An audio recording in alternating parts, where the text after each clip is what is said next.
ഈ വീടിൻ്റെ initial സ്റ്റേജിലുള്ളൊരു video നമ്മുടെ ചാനലിൽ തന്നെ കിടപ്പുണ്ട്. അതും ഇതും തമ്മിൽ ഒറ്റവടത്തിൽ തന്നെ ഡിഫറൻസ് ഉണ്ട്. വർക്ക് തീരുമ്പോൾ ഉള്ള വ്യത്യാസങ്ങൾ അത് വേറെയും ഉണ്ടാവും. ഞാനൊന്ന് ചെയ്ത കാര്യങ്ങളൊന്ന് ജസ്റ്റ് ഒന്ന് റിവ്യൂ ചെയ്ത് പറയുവാണ്. ഈ കാണുന്നത് ഈ വീടിൻ്റെ സിറ്റ് ഔട്ടാണ്. നല്ല വിശാലമായിട്ടുള്ളൊരു സിറ്റ് ഔട്ടാണ്.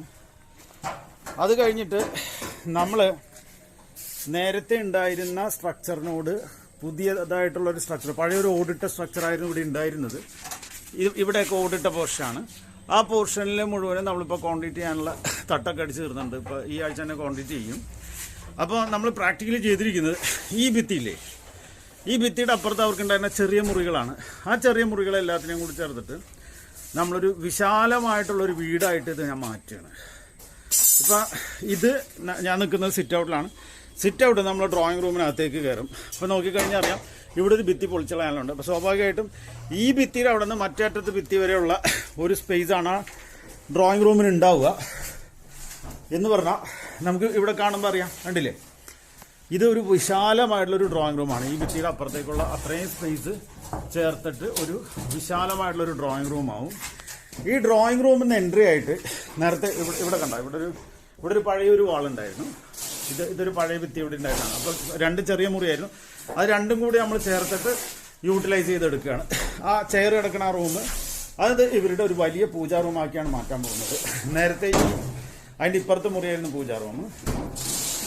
എന്നിട്ട് ഇതിനകത്ത് നിന്ന് നേരത്തെ അവർക്കൊരു ചെറിയ വീതി കുറഞ്ഞ ഒരു വീതി കുറഞ്ഞതെന്ന് പറഞ്ഞാൽ ഇവിടം വരെ ഉണ്ടായിരുന്നുള്ളൂ. ആ വീതിയിലുണ്ടായിരുന്ന ഒരു മുറിയെ നമ്മൾ ഇത്രയും വീതിയുള്ളൊരു മുറിയാക്കി മാറ്റി. ഇതൊരു ബെഡ്റൂമാണ്. ആ ബെഡ്റൂമിൻ്റെ ടോയ്ലറ്റാണ്. അതിൻ്റെ എൻട്രിയാണ് ഞാൻ ഈ നിൽക്കുന്നത്. ഇവിടെ ചെറിയൊരു സ്പേസ് ഡ്രസ്സിങ് സ്പേസ് ആയിട്ടും കൂടി മെയിൻറ്റെയിൻ ചെയ്ത് നിർത്തുകയാണ്. അതേപോലെ തന്നെ ഇവിടെ മുമ്പുണ്ടായിരുന്ന ഒരു ബെഡ്റൂമാണിത്. ഇത് മുമ്പുണ്ടായിരുന്ന ഒരു ചെറിയ ബെഡ്റൂമാണ്. അധികം വലിപ്പമൊന്നുമില്ല. പ്ലാൻ നമ്മൾ അവസാനം വെക്കുന്നുണ്ട്. അപ്പോൾ ഈ വോളും കൂടി നമ്മൾ കട്ട് ചെയ്ത് കളയുക. ഞാൻ നേരത്തെ ആ പുറത്തുനിന്ന് നമ്മൾ ഒരു പുതിയൊരു വോള് കണ്ടില്ലേ, ആ വോള് വെച്ചിട്ട് ആ വോള് ഇവിടം വരെയാ. അപ്പോൾ ഇത്രയുമുള്ള ഒരു വിശാലമായിട്ടുള്ളൊരു ബെഡ്റൂമായിട്ടും അതിൻ്റെ പഴയ ടോയ്ലറ്റ് എക്സിസ്റ്റിംഗ് ആയിട്ട് നമ്മൾ മെയിൻറ്റെയിൻ ചെയ്യുന്നത്. അങ്ങനെ ആ ഒരു റൂമും കിട്ടും. അത് കഴിഞ്ഞിട്ട് നേരത്തെ ഇതിൻ്റെ ഇവിടെ ഒരു നടുഭാഗത്തായിട്ടൊരു റൂം ഉണ്ടായിരുന്നു. നാച്ചുറലി നിങ്ങൾക്കറിയാം 4 വശത്തും വിൻഡോസ് ഒന്നും ഇല്ലാത്തതുകൊണ്ട് ഇതിന് ഭയങ്കര ഇരുട്ടായിരുന്നു. അപ്പം നമ്മൾ എന്ത് ചെയ്തെന്ന് പറഞ്ഞാൽ ഈ റൂമിനെയും അപ്പുറത്തെ റൂമിനെയും കൂടി ക്ലബ് ചെയ്തു.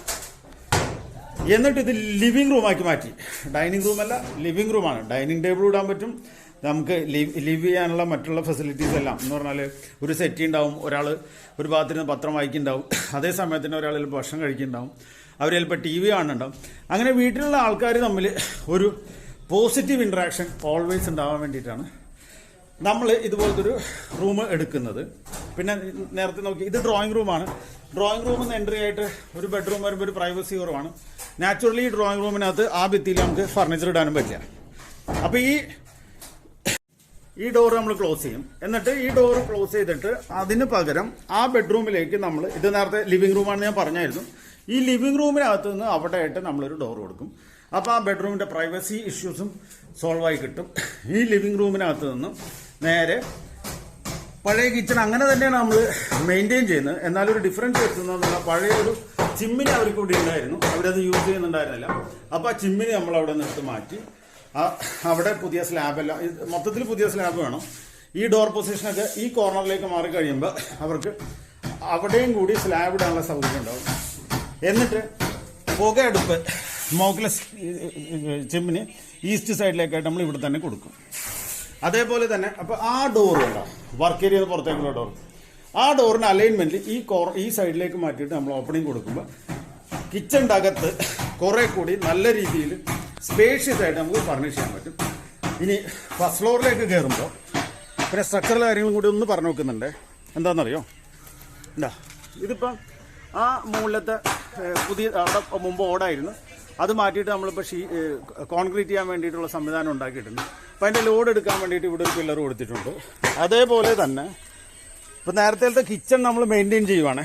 കിച്ചൺ മെയിൻറ്റെയിൻ ചെയ്യുമ്പോൾ കിച്ചൻ്റെ സ്ട്രക്ചർ പഴയ വെട്ടുകല്ലിൻ്റെ ഭിത്തിയാണ്, അത് അത്ര സ്ട്രോങ് ഒന്നുമല്ല.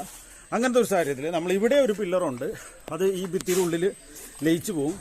അതേപോലെ തന്നെ നമ്മൾ ഇവിടെയും ഒരു പില്ലർ കൊടുക്കുന്നുണ്ട്. ഇവിടെ ഒരു പില്ലർ കൊടുക്കണ്ട. അപ്പോൾ ഈ 2 പില്ലറും തമ്മിൽ കണക്ട് ചെയ്തിട്ട് അവിടെ മുകളിലൊരു ബീമൊക്കെ കണ്ട, അവിടെ ഒരു ബീമൊക്കെ ഉണ്ട്. ആ ബീമും കൂടി ചേർത്തിട്ട് ആണ് ലോഡ് ഡിസ്ട്രിബ്യൂട്ട് ചെയ്ത് പോകണം. ഇതേ രീതിയിൽ നമ്മൾ എല്ലായിടത്തെയും ലോഡ് ഡിസ്ട്രിബ്യൂഷനുള്ള സംവിധാനങ്ങൾ വളരെ ശ്രദ്ധാപൂർവം ചെയ്യണം. എന്താ കാരണം എന്ന് പറഞ്ഞാൽ, പഴയ ഓടിട്ട സ്ട്രക്ചർ ആയതുകൊണ്ട് തന്നെ ആ സ്ട്രക്ചറിൻ്റെ ലോഡ് എടുക്കാനുള്ള സംവിധാനങ്ങൾ പഴയ ഭിത്തിക്കൽപ്പ് ഉണ്ടായിന്ന് വരില്ല. അപ്പോൾ അവിടെ നമ്മൾ നേരത്തെ ഇവിടെ ഇരുന്നിട്ട് അവർ പഴയ ചിമ്മിണി ഉണ്ടായിരുന്നു. അപ്പോൾ ചിമ്മിണിയും കൂടി അടുക്കളയുടെ സ്ലാബും കൂടി കയറ്റി കണക്ട് ചെയ്ത് കഴിഞ്ഞപ്പോൾ നല്ല രസമായിട്ട് അവർക്ക് ടെറസ് ഏരിയ മുഴുവനും കിട്ടുകയും ചെയ്യും. വളരെ രസമായിട്ട് തന്നെ നമുക്കത് കണക്ട് ചെയ്തെടുക്കാം. പഴയ കോൺക്രീറ്റ് സ്ലാബും വീടുകളും ഉണ്ടായിരുന്നതെല്ലാം അതേപോലെ തന്നെ നമ്മൾ മെയിൻറ്റെയിൻ ചെയ്യുന്നു. അതിനുശേഷം അതിൻ്റെ മുകളിൽ ഞാൻ നേരത്തെ പറഞ്ഞൊരു ഇതുണ്ടല്ലോ, നേരത്തെ ഞാൻ ഇവിടെ ഒരു ബെഡ്റൂം താഴത്ത്, ആ ബെഡ്റൂം നമ്മൾ ഇത്രയും കൂടി എക്സ്റ്റെൻഡ് ചെയ്തിട്ട് നല്ല വിശാലമായ ബെഡ്റൂം ആക്കണം. അതേപോലെ തന്നെ ഒരു കാര്യമുണ്ട്, ഇത് ഇപ്പുറത്തെ സൈഡ് എക്സിസ്റ്റിംഗ് ആയിട്ടുള്ള മുറികളാണ്. അതിനെ ഇങ്ങോട്ട് ഇവിടം വരെ എക്സ്റ്റെൻഡ് ചെയ്തിട്ട് വിശാലമായിട്ടുള്ള ഡ്രോയിങ് റൂം ഉണ്ടാക്കുന്നു. മറ്റേത് സിറ്റ് ഔട്ടാണ്. ഇങ്ങനെ എക്സിസ്റ്റിംഗ് ആയിട്ടുള്ള സ്ട്രക്ചറിനെ മോഡിഫൈ ചെയ്ത് ഭംഗിയായിട്ട് നമ്മൾ എടുക്കുമ്പം നമ്മൾ ഒരുപാട് നാച്ചുറൽ റിസോഴ്സസ് സേവ് ചെയ്യുന്നു, കസ്റ്റമേഴ്സിന് അഫോർഡബിൾ ആവുന്നു. കാരണം നമ്മളിപ്പോൾ ഉണ്ടാക്കുന്ന വീട് ശരിക്കും പറഞ്ഞാൽ പുതിയ വീടായിട്ട് ഒരു മോഡേൺ ഹൗസ്, മോഡേൺ ഫെസിലിറ്റീസ് ഉള്ളതൊക്കെ തന്നെ ആയിരിക്കും. പക്ഷേ എക്സിസ്റ്റിംഗ് ആയിട്ടുള്ള റിസോഴ്സസ്, എക്സിസ്റ്റിംഗ് ആയിട്ടുള്ള സൗകര്യങ്ങളെല്ലാം തന്നെ നമ്മൾ ഉപയോഗപ്പെടുത്തുന്നു എന്നുള്ളത് കൊണ്ട് എൻഡിൽ വരുമ്പം കസ്റ്റമറെ സംബന്ധിച്ചിടത്തോളം അവർക്ക് വരുന്ന ടോട്ടൽ കോസ്റ്റ് വളരെ കുറവായിരിക്കും. ഒരു 30 to 40% പുതിയ വീട് ഉണ്ടാക്കുന്നതിനേക്കാളും കുറഞ്ഞ കോസ്റ്റ് നമുക്ക് ചെയ്യാൻ പറ്റും. അതേ സമയത്ത് തന്നെ അവർക്ക് വളരെ സൗകര്യമുള്ളൊരു വീട് ഉണ്ടാവുകയും ചെയ്യും. ഇതൊന്ന് സമൂഹത്തിൻ്റെ ഒരു നീഡായിട്ട് തന്നെയാണ് ഞാൻ മനസ്സിലാക്കുന്നത്. പിന്നെ 1-2 ചെറിയ കാര്യങ്ങൾ ശ്രദ്ധിക്കാനുള്ളത് ഞാൻ പറയുകയാണ്. ഇപ്പോൾ ഒരു പഴയ കോൺക്രീറ്റ് സ്ലാബും പുതിയ കോൺക്രീറ്റ് സ്ലാബും തമ്മിൽ നമ്മളോട് ജോയിൻ ചെയ്യുക, ഇങ്ങനെയല്ല നമ്മൾ ജോയിൻ്റ് എടുക്കേണ്ടത്. ഇതൊരു വെർട്ടിക്കൽ ജോയിൻ്റാണ്. പിന്നെ വെർട്ടിക്കലായിട്ടുള്ള ജോയിൻറ്റിൽ നമ്മൾ എന്തെല്ലാം ബോണ്ടിങ് ഏജൻറ്റ് യൂസ് ചെയ്യും, ബോണ്ടിങ് ഏജൻറ്റ് എല്ലാം യൂസ് ചെയ്തിട്ട് തന്നെ ജോയിൻ ചെയ്യാൻ പാടുള്ളൂ. അതുപോലെ കമ്പികൾ തമ്മിൽ പ്രോപ്പറായിട്ട് ജോയിൻ ചെയ്യാൻ വേണം. ഇത് തെറ്റാണ്. ഇതിന് പകരം നമുക്ക്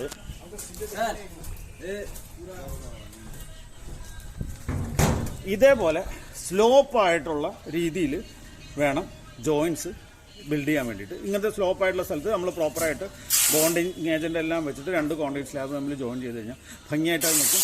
ഈ ജോയിൻസ് എല്ലാം അടിയിൽ സപ്പോർട്ടുള്ളടത്ത് തന്നെയാണെന്നുള്ളത് പ്രത്യേകം ശ്രദ്ധിക്കേണ്ട ഒരു കാര്യമാണ്. പിന്നെ മിക്കവാറും പഴയ താഴെ സപ്പോർട്ട് ഇല്ലാത്ത സ്ഥലത്തൊക്കെ നമ്മൾ ബീമുകൾ കൊടുക്കുന്നുണ്ട്.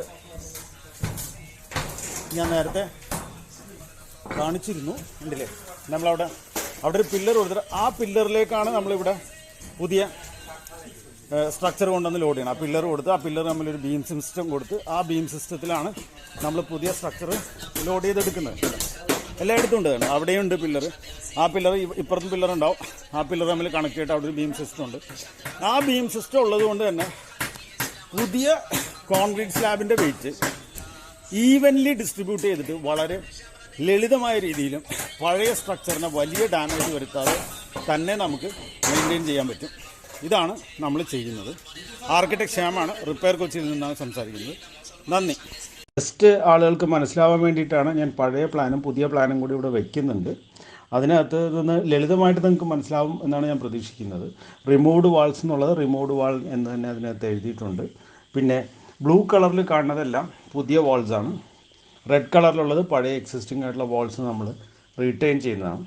പിന്നെ പഴയ ഓടിട്ട പോർഷൻ്റെയും നമ്മൾ ഡിസ്മാൻറ്റിൽ ചെയ്ത് കളഞ്ഞ സിറ്റ് ഔട്ടിൻ്റെയും മുകളിൽ പുതിയതായിട്ട് RCC സ്ലാബ് എടുക്കുന്നുണ്ട്. അതും ഇതിനകത്ത് നമ്മൾ ഒന്ന് മാർക്ക് ചെയ്ത് വെക്കുന്നുണ്ട്.